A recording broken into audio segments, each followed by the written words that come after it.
about the relation with Russia. I would like to say that Russia, of course, is a very important partner of us.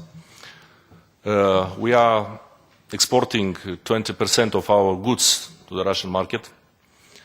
We are importing 100% of Russian gas. We have hundreds of thousands migrants, workers, Moldovans in Russia Federation.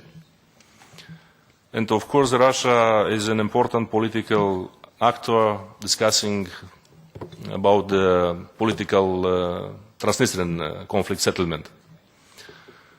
As I mentioned, we are very interested to maintain the dialogue with Russia, with Moscow, and we think our decision to develop our country on the European model should not be a contradiction with our cooperation with all Eastern partners, also with Russia.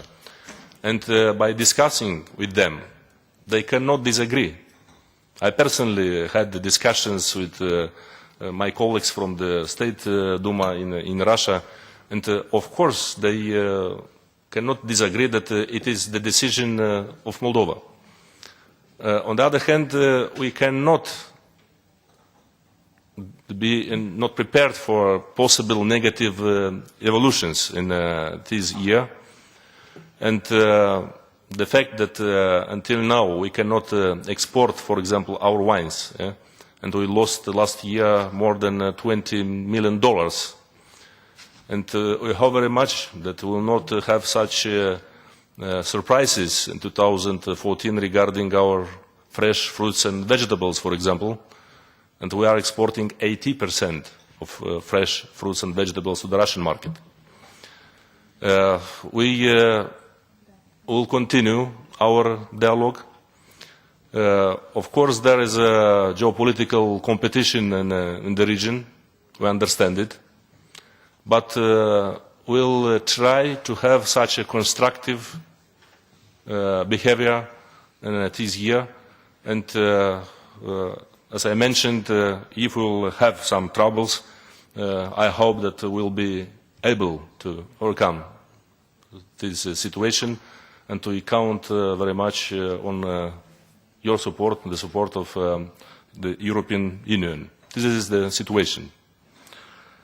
And you asked also about the privatization process in Moldova. Here I would like very briefly inform you that beginning with 19th, we had such process privatization in our country, and more than 19% is private sector.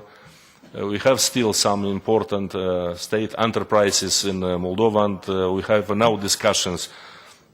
It is correct to continue privatization process in this difficult year before elections, and the environment, the regional environment is not very positive. And we didn't take a final solution, but again, almost more